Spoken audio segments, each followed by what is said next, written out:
supaya nanti kepercayaan masyarakat pulih kepada pejabat yang bersangkutan kembali. Itu satu. Kemudian yang kedua masalah politik, masalah hukum. Ya. Memang masalah hukum sekarang sangat tidak adil sekali di Indonesia ini. Masa orang jatuh HP kemudian terambil anak celana dalam perempuan sedikit saja untuk membersihkan HP dihukum 5 tahun penjara. Atau orang tua yang tak tahu bahasa Indonesia mengambil 5 batang jagung di Jawa Timur, dihukum 5 tahun penjara. Atau yang mencuri cemangka, kan masuk akal itu. Itu hakim apa itu namanya? Kepada yang curian sampai triliunan belenggang-belenggang kangkung aja di tengah pasar, sedangkan orang-orang kecil, masya Allah.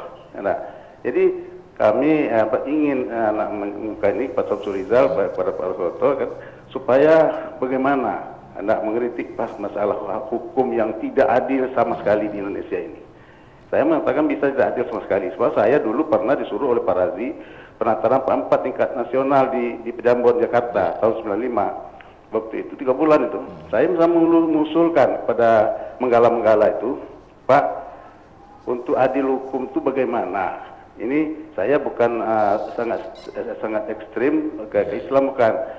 Biarlah negara kita ini negara Pancasila, kita pinjam hukum Islam agak 2 tahun. Kita laksanakan uji kebenarannya. Negara kita biar negara Pancasila, bukan menjadikan negara Islam, bukan. Kita uji kebenaran Islam yang berdasar Quran dan hadis betul-betul. 2 tahun, kalau benar kita lanjutkan, kalau tidak kita ralat kembali. Itu kata saya, jawabnya nama begini selama itu. Kan bisa saja. Indonesia kan banyak umat Islam. Hukum penjajah terus dipakai. Penjajah itu sih hukumnya tinggal. Makanya kita terjajah terus sekarang. Baik. Terima kasih. Assalamualaikum. Waalaikumsalam Pak Baharudin Yanggut. Saya minta tanggapan dari Pak Sugeng. Silakan Pak Sugeng. Begitu ya. Nampaknya pertanyaan sebenarnya kepada Pak Samsul Rizal. Jadi kembali lagi sebenarnya kita kalau melihat pemerintah itu sebetulnya ini yang pertama, bahwa pemerintah kita yang hanya di Provinsi Bengkulu ini sudah mungkin keras kepala. Artinya kritikan itu kan banyak, termasuk aspirasi dari masyarakat dan sebagainya, itu selalu tidak diperhatikan. Artinya didengarkan mungkin, tetapi tidak dilaksanakan. Kemudian yang kedua, tidak dekat dengan para akademisi atau kepada kelompok-kelompok pemikir yang tentunya dia sejelek-jeleknya akademisi masih punya pemikiran yang cerah terhadap masa depan daerah itu ya. Walaupun mereka merekrut akademisi juga sebagian kecil, Pak. Wah, itu politis ya. Merekrut itu kan kita harus melihat satu politis, yang kedua mungkin yang mengantarkan dia bisa jadi ke situ. Jadi itu. Tetapi nuansa bagaimana memanfaatkan akademisi dalam rangka pengambilan kebijakan ini yang belum gitu. Dan yang ketiga itu suara-suara hati nurani rakyat tadi nampaknya tidak diperhatikan seperti sebelum dia waktu menjadi kepala daerah. Nah, inilah jadi sehingga dengan kata lain dengan kayak begini akhirnya masyarakat jadi nggak percaya. Cuman memang kita ketahui bahwa salah satunya cara adalah nilai terakhir aja bahwa ini bisa 5 tahun, setelah itu ya jangan sekali-kali dipilih.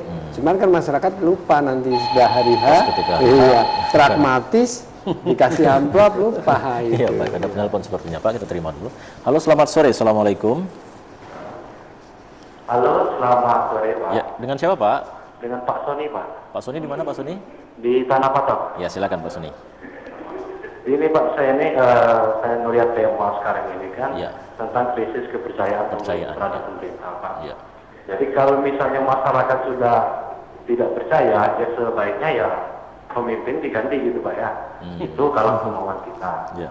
Tapi saya ingin tanyakan, bagaimana Pak kita bisa mengganti atau menurunkan presiden dan wakil presiden? Karena saya juga belum cukup mengerti tentang aturan atau undang-undangnya. Itu aja pertanyaan saya, Pak. Terima kasih. Assalamualaikum. Waalaikumsalam, Pak Soni di Tanah Patah.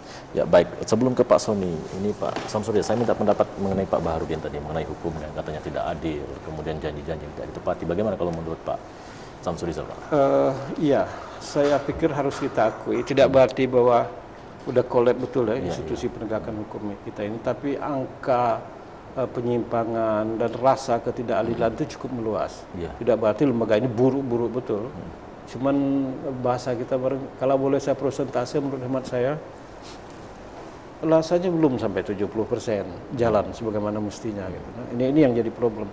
Oleh karena itu secara nasional yang saya bilang ini kasusnya Pak Bibit kemarin, Bibit sama siapa itu? Pak Chandra.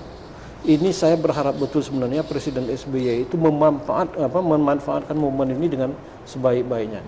Ganti itu Kapolri, saya pikir kan harus dari hulunya, supaya tidak kotor di muaranya, ini kan hulunya harus dibenahi. Pilihlah seorang Kapolri, pilihlah seorang Jaksa Agung, ini kewenangan Presiden. Kalau Mahkamah Agung bukan urusannya Presiden kan itu. Nah, pilihlah mereka yang punya komitmen, yang tracknya lebih kurang Bibit Chandra itulah. Atau Bibit atau Bibit.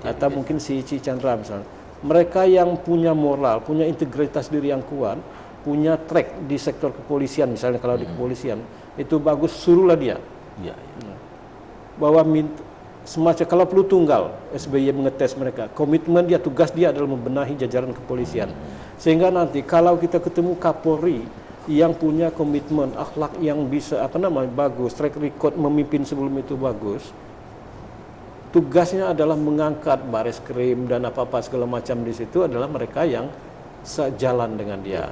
Lalu tugas berikutnya Kapolda di seluruh Indonesia harus dipilih orang yang lebih kurang bisa menegakkan apa yang mereka mau ini.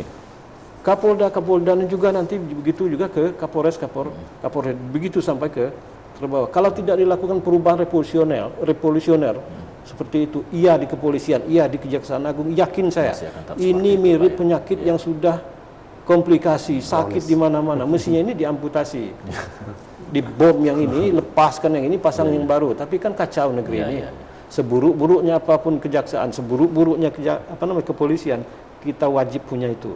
Karena ini adalah instrumen kita. Nah, bagaimana membenahi? Menurut hemat saya, Presiden itu memanfaatkan momen itu. Ini ternyata belum, malah tidak. Malah ngelak-ngelak. Nah, kan susah ininya. Padahal momen ini luar biasa kesempatan untuk Presiden. Kan nyata ini. Mereka apa segala macam. Jangankan mengganti. Jangan membenahi jajaran Kapolri. Ngomongnya iya, tapi sama sekali tidak ada action itu. Ini yang kita lihat. Nah, menurut hemat saya, kalau membenahi terutama hukum kita, tidak ada pilihan lain. Lalu nanti bagaimana memilih ketua Mahkamah Agung lebih kurang sama kalau menurut hemat saya.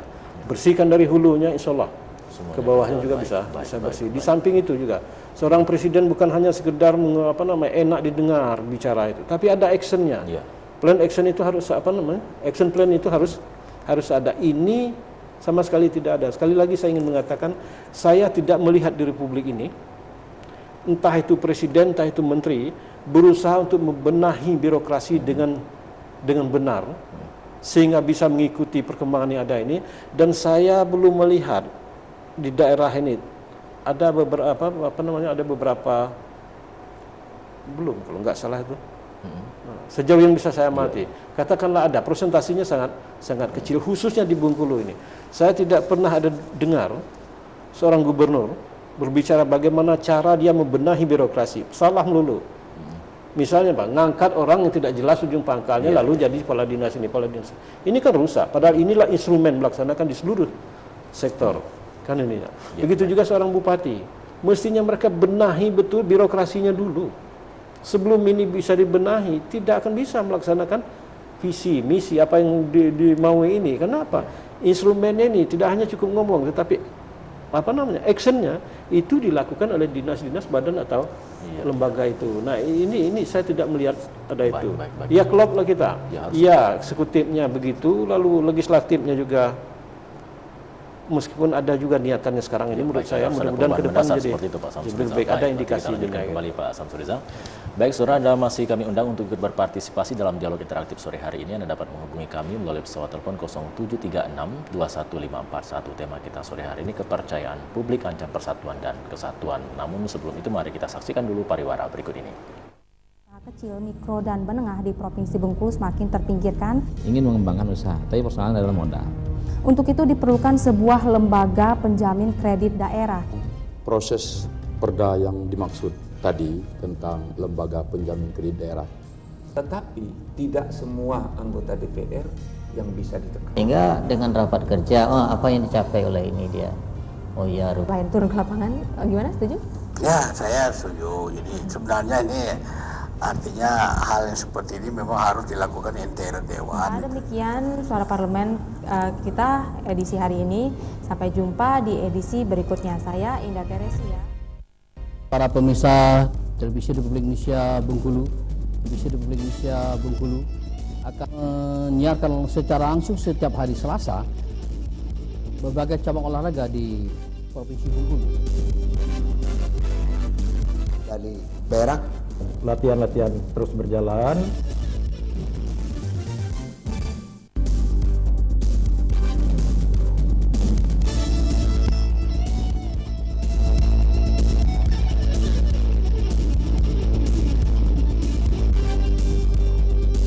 Salam olahraga.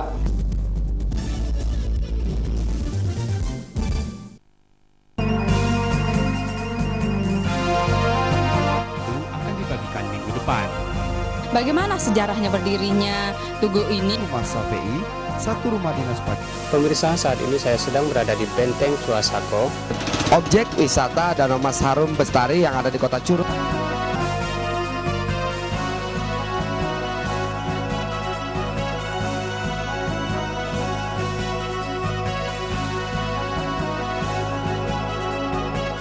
Saat ini tarif angkot di Kota Bengkulu.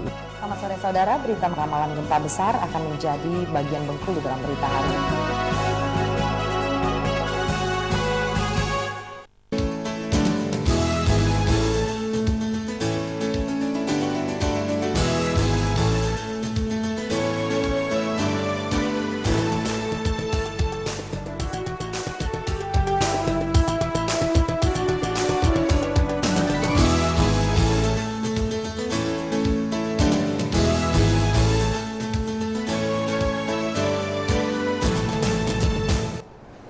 Baik, saudara, kembali bersama kami dalam Dialog Kebangsaan, dan saudara, tema kita sore hari ini kepercayaan publik ancam persatuan dan kesatuan. Dan saudara, Anda masih kami undang untuk ikut berpartisipasi dengan menghubungi kami melalui telepon 0736215541. Anda bisa menyampaikan opini atau pendapat Anda terkait dengan tema kita sore hari ini. Baik, sembari menunggu telepon Anda, kita kembali berbincang-bincang dengan narasumber kita. Saya ke Pak Sugeng. Pak Sugeng, tadi ada pertanyaan dari Pak Sony di Tanah Batam. Kalau kita sebagai masyarakat sudah tidak percaya dengan pimpinan kita, ya seperti penelpon ini kita terima dulu, Pak. Halo, selamat sore. Assalamualaikum. Halo. Halo. Ya, dengan siapa, Pak? Dengan Bapak Ali Ibrahim. Pak Ali Ibrahim di mana, Ali Pak? Ibrahim. Ya, di mana? Di mana, Pak? Halo. Ya, di mana, Pak? Di Pagardewa, Pak? Kurang jelas suaranya, Pak. Ya, silakan. Halo. Ya, silakan. Silakan, Suaranya Bapak. kurang jelas, Pak. Kurang jelas. Ya, silakan, Pak. Halo, ya. Jelas suaranya di sini, Pak. Silakan. Halo, begini, Pak. Iya. Kebetulan saya juga selama ini ya monitor juga Provinsi Bengkulu. Kebetulan Pak, saya orang Muko-Muko. Iya. Sekarang sedang berada di Bengkulu, di Pagardewa, pulang kampung namanya. Selama ini saya bergeda di Gedung Juang, Pak. Gedung Juang Menteng 31, Pak. Iya. Generasi penerus pejuang angkatan 45. Iya. Jadi kebetulan sekarang ini nampaknya di TV saya langsung nonton dialog ya sama Bapak Samsurijal dengan Bapak siapa satu lagi ini. Sugeng Suwarto, Pak. Itu saya sangat ini sekali, Pak, tertarik, Pak, ya, dialog kita mungkin itu sudah mengarah kepada nasional, Pak, ya. Iya. Nah, jadi saya lihat, Pak, ya, selama saya berada di Bengkulu udah lebih kurang 3 tahun ini. Di dalam hal-hal yang saya lihat di lapangan itu, Pak, memang ada kenyataan seperti sekarang, Pak, ya. Seperti mungkin ya undang-undang otonomi daerah itu mungkin perlu ditinjau kembali, ya, Pak, ya. Kami pernah nyaran dari Gedung juga untuk pemerintah pusat gitu, Pak, ya. Undang-undang otonomi daerah sudah banyak salah langkah terhadap kekuasaan di daerah-daerah, maka terjadi bermacam-macam seperti sekarang. Kemudian, Pak, satu lagi mungkin wawasan kebangsaan terhadap bangsa ini sudah hampir punah, Pak, ya. Jadi mereka tidak punya lagi di situ ada ideologi negara seperti itu, Pak. Seperti dulu kan pernah ada zaman Pak Harto itu ada namanya P4 itu, Pak, ya. Mungkin itu perlu diindikan kembali, kita ajukan ke pemerintah pusat supaya itu diadakan supaya kita bangsa ini bermoral, Pak. Sekarang moral bangsa kita Indonesia sudah nggak bermoral, tidak ada malunya, Pak. begitu. Kemudian lagi Pak terhadap apa yang dibuat oleh pemerintah sekarang ini kayaknya tidak ada seperti apa yang mengambang Pak untuk pembangunan baik ke segala bidang, itu tidak ada program yang jelas seperti itu Pak ya. Yang kita lihat apalagi pemerintah daerahnya, pusatnya pun demikian Pak. Kemudian untuk seperti Bapak bilang tadi, Bapak Samsuriza ada salah, itu saya setuju sekali, tidak ada menciptakan uang baru. Yang ada uang dari daerah dari pusat dikelola oleh daerah, uang itu dijadikan dibagi-bagi. Seharusnya banyak mencetak uang dari daerah, apalagi Provinsi Bengkulu nih Pak, kebun, sawah, pertanian, itu perlu Pak kita benah bersama-sama. Mungkin pemerintahnya tidak peduli, ya kita rakyat yang membenahinya. Karena pemerintah di sini saya lihat Pak, seperti Pak Surijal bilang, tidak ada inisiatif untuk masyarakatnya Pak. Tidak pernah saya lihat di daerah. Itu Pak. Saya pernah berjalan di seluruh kabupaten Pak. Di sini terima kasih Pak Ibrahim. Kita sudah dari masyarakat seperti itu Pak. Baik, terima Jadi kasih. kita bersama-sama. Kalau bisa mungkin saya bisa nanti melanjutkan hubungan dengan bapak-bapak yang di sana untuk mengadakan kita selaku politisi, kalau saya mungkin sebagai aktivis muda KNPI juga Pak ya, kita bisa nanti duduk bersama